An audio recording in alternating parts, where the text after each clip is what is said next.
Welcome to the Iron Self podcast, where we jump into health, fitness, mindset, and becoming the best version of yourself. Today with your hosts, Mike and Kayla Minion. Welcome back to the Iron Self podcast. Good morning or afternoon, whatever time you listen to this. I hope everybody is having an amazing day, whatever time of the day it is. Today we're here to talk to you about fuck it moments. Fuck it moments. Mainly just because we like to say fuck it. Yeah. But Tony Robbins says if you want to shock somebody, you got to drop an F-bomb. So today is all about the fuck it moments. So let's start off and define what is a fuck it moment.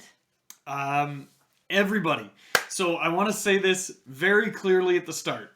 Literally every single person you know, every single person in existence goes through times in their lives where they have what we call fuck it moments. It's like you could have goals, you could have clear path from A to B, how you're going to make this goal happen, and then you have a day where everything feels like it's going to go wrong and you're like, fuck it. That's a fuck it moment. It's a true story. And if somebody tells you that they don't have them, they're lying to you. They are lying to you. It just means they have more of them. Or they're just not honest with themselves. So a fuck it moment is where you feel like just throwing your goals out the window or just letting everything go because it's just too much. It's overwhelming. I'm too stressed. I'm too anxious. Whatever is going on. So we just do away with it. Yeah. So why is it important to have fuck it moments? Well, important to have them. I'm not sure about that, but why they're so common? Because everybody struggles with their goals. Everybody struggles with the mindset behind the goals. It's not so much the goals that they struggle with. Everyone can say, I want to gain 10 pounds of muscle, or I want to lose 20 pounds of fat, or I want to be X, Y, or Z. It doesn't matter. Everybody has these goals that are beautiful things. But motivation is, again, something we talk about all the time, can be lacking at times, right? So finding that motivation, if you are lacking that motivation, you're struggling to get from point A to point B, it's so easy to fall back into old habits because new habits are hard. New habits are a change from the way that we do things. So if we're changing those, it's really hard sometimes, and that's understandable. So this is where people throw in the towel and say, fuck it, I'm done. Well, and okay, so where I was kind of hoping you'd touch on, but that's okay. My wish for you is not your wish for you. No, I'm just kidding. But it's important to have these fuck it moments because this is where you grow and evolve and you learn your sticking points. If you don't have this and your path is linear and you get from A to B with no hiccups along the way. You're a unicorn.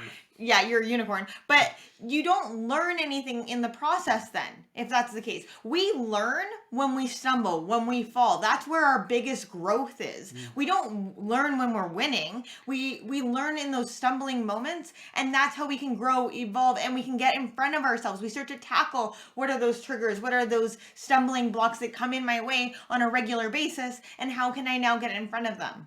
Yeah, no, I love that. And that, yeah, you're smart. No, but I do love that because it's true. You don't learn, and this is something we talk about, I played sports growing up. This is something any good coach that I ever had told me is that you don't learn from your victories, you learn from your losses, right? So when you do hit those stumbling blocks, this is where you learn how to adapt and overcome them. Same thing goes as when you're in the gym. If you are struggling, you have a sticking point with a weight or whatever that looks like, you're going to learn more from the weights that you drop than you do from the weights that you just continually push up. So for me with bench press, learning how to set my shoulders and get my scapula retracted properly, figuring that out, increased my bench press exponentially. Before I did that, I dropped enough weights on myself that I learned, hey, having a flat back against the bench doesn't really suit me for the way my body is built for bench pressing. So most fuck it moments come from mindset games.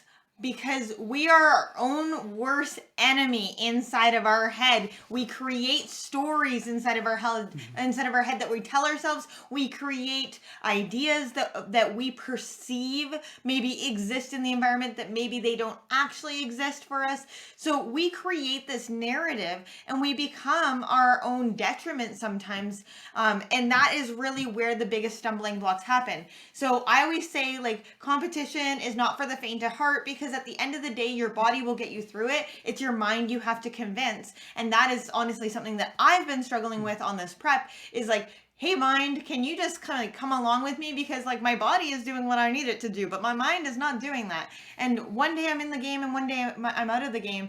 And knowing that you are human. So that is part of the piece of self-compassion is that I am human. I struggle just like everybody else. And like we're all going through this together, whether this be your journey to a specific goal in your life, but we are all going to struggle together. We're all going to have these stumbling blocks, and that's part of the process. That's part of growing. Right? A kid doesn't come out and like learn how to walk. You watch the kid fall a couple times, and then they eventually figure out, how do I get on my feet? How do I put one foot in front of the next? And they figure that out over time. So it's the same thing with any goal. At least I think that's a great analogy. I think that's a beautiful analogy. No, I couldn't agree more. And really, like, being able to stop a fuck it moment is really important. So something that I wanted to make sure that I touched on in this is when you have those moments, when you have those doubts in yourself, when that stinking thinking starts to creep up in your mind, being able to separate that and realize that your goals are stronger than that little voice in the back of your head saying, you can't do this. You need to give up. It's like, no, you get out of that ear, because I have goals and I have, the ability to push myself to these goals. If other people can achieve these goals, so can you. It's going to take work. It's going to take effort. But in the end of the day, as long as you commit to yourself and to your goals, you can achieve them 100%. So there's a difference between a fuck it moment, a fuck it day, and a full derailment. And I think that that's something that we need to talk about. So a fuck it moment is that moment where you're just like, I don't want to do my workout. I don't care about my goals right now with my food. And you're just in that moment, or like, give me all the cookies. Well, it's one thing when you're like out with your friends, let's say, right? And they're not on the exact same journey as you, and they're used to old version of you, that when you are with them, you're going to devour a bag of chips when you're sitting around the fire, whatever that looks like. New version of you doesn't want to do that. So having that fuck it moment could be like, okay, they're eating a bag of chips without me. I'm going to have that bag of chips with them, right? Yeah. It's that social aspect. It's falling back into familiar habits, because our minds love that repetition. They love to jump right back in where it always has been, because it's comfortable. So again, that fuck it moment is something that you said you aren't going to do, but you just do it out of whatever reason. A fuck it day is like, I don't give a crap anymore. I'm just going to do what I want today. And a full derailment is you just say screw it for several days on end, no more working out, like I'm full back into my old patterns because this is comfortable, familiar, like Mike already said, and this is how I stay the course. A lot of fuck it moments come from moments of feeling deprivation or without. Oh, I can't have that. I don't get to have that. Part of the mindset shift here is that we need to look at, okay, what do you get to do? Where is the opportunity in this? I get to accomplish this goal. There is opportunity. I am blessed that I actually have this ability to eat healthy whole foods, to move my body on a regular basis, because there's people in this world that don't have that opportunity. There was times in my life where I didn't have that opportunity. So this is a blessing. This is not a curse. I mean, when we first went gluten-free, I remember going out to like friends' houses or events, and I was like, oh, there's nothing I can eat. And I was angry. Like I was like literally angry. You're so new to her. Well, it was because I felt deprived. I couldn't have these things that I used to enjoy.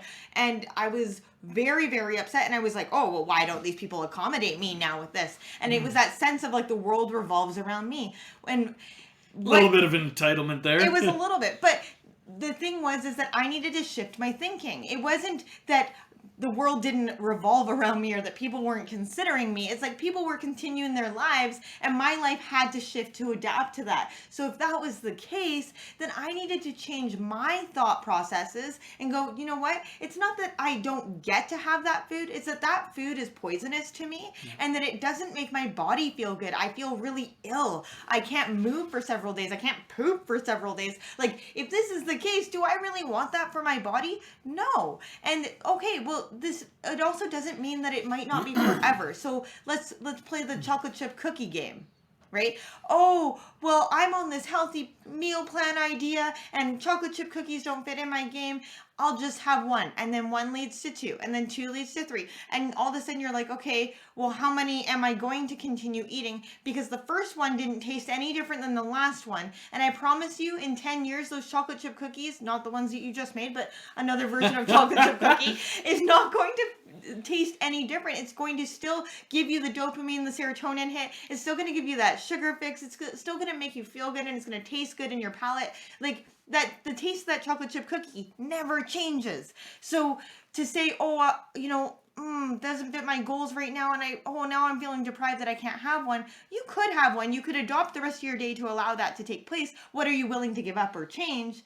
But then also knowing that the first bite doesn't taste any different than the last bite, and so enjoying the process. Yeah, and then to piggyback off of that, if you are, if you did reach in, you grabbed that one chocolate chip cookie and you ate it, realizing that that was a choice, accepting that it was a choice that you created and made, and then moving on with the rest of your day. Not getting stuck in that moment of, well, I've already had one, now I gotta have another. And then I gotta have another.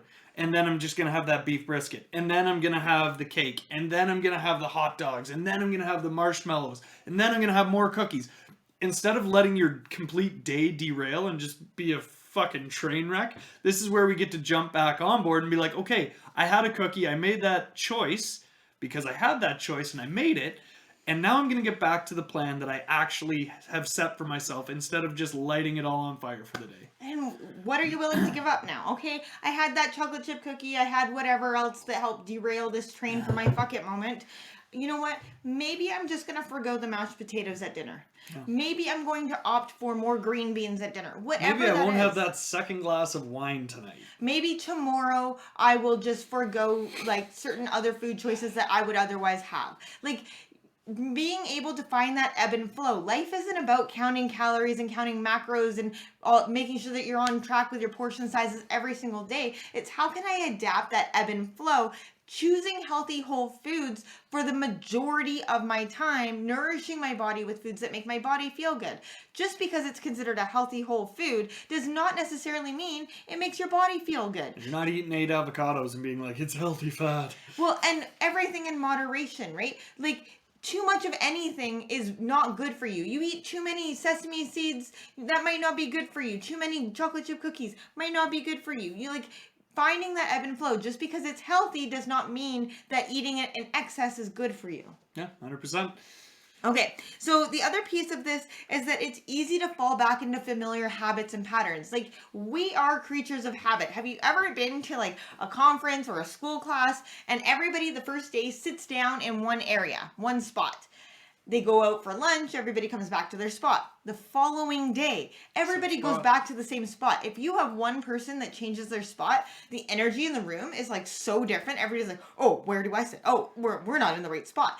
But that's because we are creatures of habit. We like routine. We like consistency. Our brains love familiarity because they know that it's going to survive. That, like, at the very base level, our minds are built for survival. So if you have eaten a certain way your entire life and you haven't died yet, your brain remembers that. So it's like, oh, that healthy food, it might get me, but I know that these aren't going to get me because I've done this my entire life. So again, your brain is a beautiful creature. It's there for you to survive, but it can get in the way of creating new habits because it knows that these old habits are successful in keeping you alive, and that is all that it knows. So when we look at these familiar habits, really starting to break them down. What is the habit that I have? Why am I doing it? Where does it come from? So I'll give you an example. Growing up, I was shown love by being given food, right? My mom would buy the fancy granola bars or buy a pie for a treat and those kinds of things. And that was her way of saying, hey, I love you. And so then what I learned was that food was my love language. I love to cook. I love to bake. For me, it was a de-stressing time, but it was also a way for me to show others and show myself that I love myself. So when it comes to my fuck it moments are almost always around food. And it's not the consistency of the workouts. I can do that till like I'm blue in the face, whatever. But it's the food that I struggle with. And that is because if I don't eat that sweet or that treat, do I really truly love myself? Does the world around me love me? Do I deserve to accomplish other things in my life if I'm not having this and showing myself that instant gratification? If you're ready to make a change in your life, step into the best version of you, check out our Iron Self Transformation Program. Find more info on our website, www.ironbodycoach.com. I love that. And for me, I'm very much different than you. What? Well, I had no idea. Everybody's different, right? Food for me, I do not enjoy cooking. I love eating, but I will make the exact same basic thing every single day for the rest of my life, and I'll be happy with that because I know that it satiates my nutritional needs that I need for my workouts and for the body that I enjoy, and I know how much food it takes for me to be full. So the easier, the better for me as far as diet goes. Whereas for the workouts for me, if I miss 2 workouts in a week, it doesn't make or break me. I don't feel like it's the biggest deal, but I still do know that I have my goals. So my fuck it moments are where I wake up in the morning and I'm like, ooh, The bed is so cozy. maybe I'll just stretch today. Maybe I'll just do some yoga. It's like just some basic movement instead of going out and kicking my ass in the gym. The end of the day comes and I'm like, oh my God, I should have done my workout. And then, I will feel bad about that, but I will just continue on as if I'm normal. Normal. Right? But the reason I'm bringing it up like that is because I don't beat myself up about it, right? So I make your choices and live with them. I used to. I don't anymore. I'm talking present day. I know. I'm just letting our listeners know that it used to be that way. Okay. So all I'm saying though, and the reason I am saying this is because sure, I used to do that. I used to be like, I'd miss 2 gym workouts in a week. So then the next week I was doing doubles, right? I'd do like a workout, an upper body in the morning and a leg day in the evening. And I would just beat the living shit out of myself. And what I've learned is that missed workouts, just like missed meals or off days, aren't going to be made up by just beating yourself in the gym. You cannot punish yourself into perfection, right? So realizing that, if you miss a workout, you're not just going to go hard for the next 3 days because you missed that one workout. It's like, well, no, that's not how your body works. So realizing that, making your choices and moving forward from them without punishing yourself. Same thing goes for your diet. You can't eat like shit and then just be like, oh, just go on the treadmill for an extra hour tomorrow. No, that doesn't work. Your body isn't like that. So not punishing yourself for the choices you do make, accepting them, and moving forward in a healthy mindset for your next day. So again, if you have that fuck it day, fuck it moment, being able to recognize that, shift that mindset into that growth mindset again, and realize that your goals are far superior to the one moment that you had where you were just a little bit off. One of the things that I like to do for fuck it moments is I like to recap on who I am today and where I was. I'm going to call it yesterday, but I'm talking like 5 years ago. So if I look at myself 5 years ago and the mentality that I had, the ideas, the thoughts that I had, and where I am today, I'm not the same person today. That also means in order for me to progress forward, I need to start making choices that the person today wouldn't otherwise make, that the person tomorrow would make. So if that's the case, when I have that moment and the little voice inside my head is like, Kayla, eat the cookie. Eat the cookie. One cookie is not going to throw you off prep. Like that's the little demon on my left side. I always joke about. Anyways, so my little demon in my ear is like, eat the damn cookie. And then there's like the little angel on the other side. She's like, but you have goals.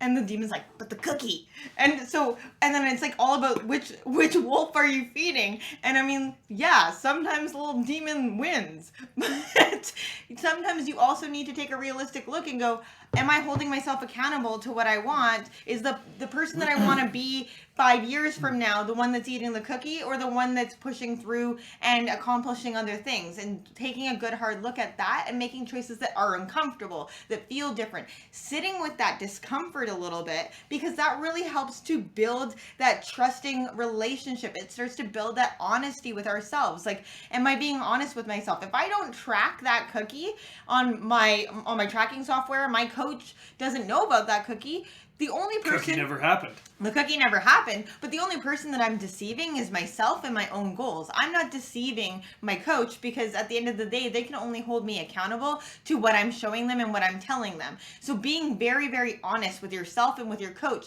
because when you are honest with your coach, we can help you create a plan for success. We are not here to judge you, to say that what you're doing is right or wrong or bad or whatever. We are here to help coach you to step outside of that. And so if you're having regular fuck it moments and you're not telling your coach, then you're doing yourself a disservice. You're not being honest with yourself and you're not creating that trusting relationship with yourself. And at the end of the day, if you can't trust yourself, who can you trust? Yeah, 100%. Okay. One of the other ones that I wanted to mention for when I fall off track, one of the things that I love to do to get myself back in the game is looking at my past, I'm going to call it the track record, right? So seeing all of the successes that I have had, right? So this is why it's important to celebrate those little successes you have, whether it's a couple pounds that you've lost or gained, whether it's a new weight that you can bench press or squat or deadlift, whatever that looks like. But remembering those successes, right? And knowing that if you are consistent in your goals, if you are consistent with your diet, if you're consistent with your workouts, you're going to be able to progress those that much faster. And just how good that makes you feel when you do hit those new bests, we'll call them, right? Whether it's a weight gain or a weight loss or a strength gain or body recomposition, whatever that looks like, looking at those past successes and saying, I know this is hard, but I can do it because I have done it already. I am already on a journey to create this best life, and I've already achieved these goals on my way. So reflecting on those goals that you've already hit and the changes that you've made and the successes and how good those feel, super important, super powerful to keep you moving forward. Along with that, reframing the mindset around your successes, your goals, we look at your reason why. Why are you on this journey? Why are you trying to achieve this goal? Why is making these lifestyle changes important to you on a deep-rooted level? Because let's be honest, losing 10 pounds, gaining 10 pounds, at the end of the day, it doesn't make or break your physique 5 or 10 pounds. Right? So why is this so important to you? Well, it's important for me to play with my grandchildren. It's important for me for mobility. It's important for me to not be in pain anymore. It's important for me to have good health so that I know that I have that longevity and I'm not going to be in and out of the hospital or struggling with chronic illness and those kinds of things. If that's the case for you, then you need to take that why and remember that why. I like to sit with that why and just allow it through my breath to fill my entire being, because it allows me to breathe and just to, my why, I can feel it through my breath from the tip of my head to the tip of my toes, and that allows me to come back and recenter myself and recenter my energy. And that is all about changing that state. What are some other ways that we might be able to change our state? Oh boy. Meditation is one of my favorite. Breathing and meditation. I'm a broken record because that is what works for me. So being able to, if you're having one of those moments, just take a couple seconds. It doesn't take long. You can just walk away from wherever you are having your fuck it moment. Say you're in the kitchen, you're reaching for something, you're like, no. This doesn't serve my goals. I need to reframe. I need to get myself into a better state. Maybe that means going for a quick walk, right? A meditative or a mindful movement, right? So walking, yoga, just sitting and breathing, right? Like figuring out what moves that energy in your body. For me, it is that meditation. It is that just sit, be in my own thoughts for a second. Like Kayla was saying, refocusing, recentering on your goals and why you're starting that journey in the first place. And then really bringing that to the front in your focus. And then once you come out of that meditation, you can, some deep breaths, and then you're like, okay, I'm good. I don't need to reach for that pie anymore. Another way to change your state for me is getting out in nature, whether that be gardening or just grounding my feet into the earth. I love doing breath of joy. It's a great way to change that energy.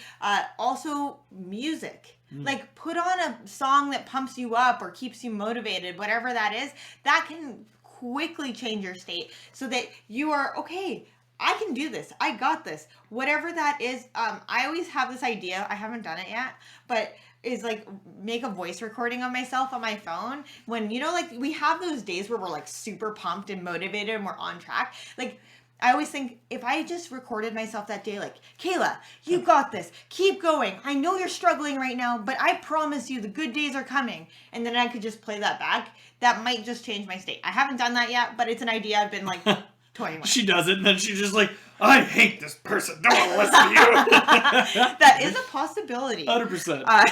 She gets mad at me when she is like, you got to think, prep mode Kayla, she gets hungry and angry. She's like me 5 years ago when I get hangry about everything. So it is hilarious because I'm like, you need to just take a step back. I don't need to do that. And you're like, okay. Yep. Bite my head off. Having an accountability person, a support network, whether that be a virtual one, maybe you reach out to us. Like, even if you're not coaching with us and you need a moment and you need help with a fuck it moment, just send us a message. Having a support network is super important for anybody that has goals. And it doesn't have to mean that, like, those people are there for you 100%, and if you call them, they're going to drop everything and be right there for you. That's not what it means. But having somebody there that will, A, listen to you without judgment, with some empathy for you, and be able to be a bit of a sounding board, right? If you're like, I'm really struggling with my goals, I keep telling myself that I have this goal, but then my actions aren't reflecting that goal. Somebody that's going to hold you accountable and maybe question that. So, okay, well, why do you feel like you can't achieve this goal? Like you're already working towards it, or why are you struggling so much with this today? Because yesterday you were so pumped up about this and you were ready to go, right? Like having that person or people that you can reach out to and just have that little bit of accountability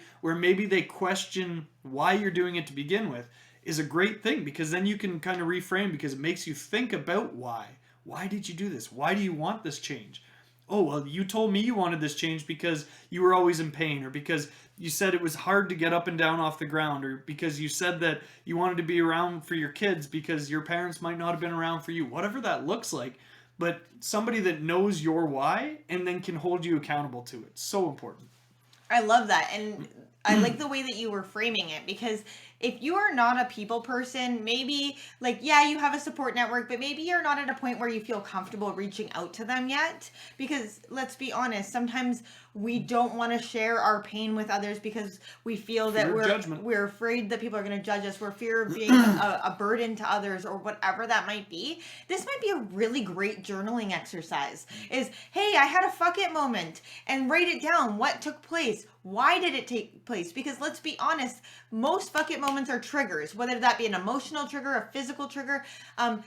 Binges are not something that just randomly happen. There's actually, they can prove scientifically there is a path that takes place for a binge. I will be honest, you plan that shit. Like you don't do it consciously, but subconsciously your brain is already figuring out how it's going to figure out this binge. It's going to be like, well, you're going to be so hungry because you're deprived for your 3 meals, and then you're going to buy Lay's potato chips and some Skittles. You'll tell yourself they're for the kids. But yeah, exactly. Well, that's exactly it. So it's planned. So if you had a journaling exercise where you wrote down what happened, you wrote down maybe what triggered you, why you think it took place, where do you think it's coming from, like those kinds of things, that, like Mike already said, that reflection is so important, because that's how we begin to go, okay, I noticed that every time I talk to this person on the phone, they really trigger me emotionally because they drain me, and I need a pick me up, a feel good feeling. So therefore I reach to food, or therefore I decide to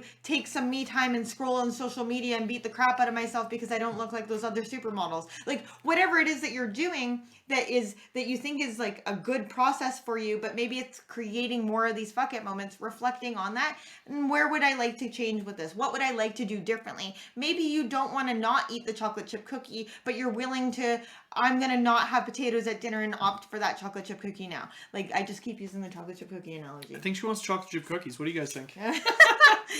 The last thing that I want to leave you guys with is striving for 1% better. It's something that we preach all the time. What can you do to be 1% better? We're not looking for perfection. Perfection is a fallacy. It is not something that actually takes place. So what can you do to become 1% better? What can you do today that is slightly better than yesterday? So maybe yesterday you ate, 4 chocolate chip cookies, and today I'm going to have 1. That is slightly better. That I didn't have to forego no chocolate chip cookies. It's just slightly better. And then maybe a week from now, I'm going to have no chocolate chip cookies. And I'm also willing to have a salad. Habits, much like your goals, are not built over day or built overnight, right? So it's like it's that Rome wasn't built overnight saying. It's the exact same thing with your habits. You're not going to jump from 4 chocolate chip cookies to nothing but fucking salads overnight. That doesn't happen. It doesn't matter how driven you are. It doesn't matter how freaking perfect you think you are in your mind. You need to stack habits in a sustainable way. That's the base of it. And they take time. Like, it took Mike and I years to get to where we are now. And it was that 1 foot in, 1 foot out, 1 foot in, 1 foot out. I'm willing to change this. I'm not willing to change that. And it got to the point where we were like, no, I need to do it this way because my body feels better. I feel better. My brain feels better when I do it in this way. And that's where you look back and we go, oh my gosh, I can't believe all the changes we've made up until this point and how far we've come and why we want to keep going forward, because it doesn't mean that we don't go forward without more fuck it moments. We still have them. Well, and I think that ties in beautifully with one that you said earlier, which was that reflection, right? So always keeping an objective view of your goals and then reflecting on the journey so far. So one of the things that I love to do with my goals is, I have my goal set where I want to go for my body or where I want to go for our business, whatever that looks like. There is the goal, and then there's the journey to this goal, and then reflecting on this journey to see, I know perfectionism isn't real, like it's fallacy, but I am a bit of a perfectionist, so I like to make sure that I'm being as efficient as I can on my route from A to B. So reflecting on that journey and then fine-tuning it is super important for me. So again, reflecting on your fuck it moments and like, okay, well, what was the trigger for this one? I love that you said that earlier too, because it is true. There's always that little trigger. Something happens in your day and you're like, done.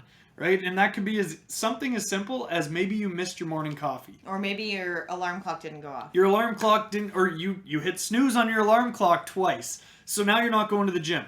Well, now because you're not going to the gym, now you're not eating your usual breakfast. And then because you're not eating your usual breakfast, now you missed your coffee. And now because you missed your coffee, you're late getting to work. And then because you're late getting to work, the whole day is a shitstorm, right? So this is where that one moment can really pivot and change your day. So instead, maybe it's like, I hit snooze on my alarm twice, so I knew I wasn't making my full workout. So instead I got up and did some breathing, meditation, and stretching. And I journaled, but then I got down to the kitchen at the same time I always do. So I had my same breakfast. That is that pivot, that change in mindset from just saying, I give up on today because it didn't start exactly how it normally does, to, okay, it didn't start how it normally did, but I made this beautiful day out of it. I didn't just say it's going to be a shit sandwich all day, call it a day. It's like, no, I'm going to take that moment, reflect on it, see how I can change this start of my day to create success in my day. So it sounds like you're saying the best way to tackle fuck it moments is through changing your state and reflecting on the process. Yeah, 100%. So if we start to change our state, we reflect on the process and we create a solution to go forward, even if we don't necessarily always act on that solution, we're still striving for that 1% better. And I think that is really the message that we're trying to give you today, is that we all suffer from fuck it moments with our goals, and that we have the power within us to make those changes to step forward into a better version of ourselves each and every single day. Yep. And just to finish out, like the biggest thing I could say is learn to identify your fuck it moments. So a lot of problems that a lot of people have around this is that they can't even identify the moment where they just said fuck it at the start of the day. It's like, I don't know what happened. I just started eating everything. Well, it started somewhere. So really being mindful of your day, and weight loss clients especially, this is something that we talk about quite often, is being really mindful around your choices, and when you're eating, slowing down your eating so that you're actually being mindful with your eating. So you're listening to your body cues when you're full. Because a lot of people, when they just eat for the sake of eating, they're just mowing it all back, Kirbying, as I like to say. And then they don't even realize where it started. So being mindful with your day, realizing when that moment happens where you're like, nope, I'm done. And then reflecting on that and being like, well, why am I done? Because I said I was going to do this, and now I'm leaning more towards that. And then being very honest with yourself, again, bringing that honesty and that self-compassion and saying, okay, well, it was okay that I had that shit moment, but how am I moving forward to build success in the rest of my day? Well, if you guys got some value from today's information on fuck it moments, please share this episode with a friend, a family member, somebody else who maybe has fuck it moments too, because hopefully we've given you guys some tools and some resources to really start to step outside of those and to start to step towards the best version of yourself. Thank you so much for listening today. Bye for now. Have a great day, guys.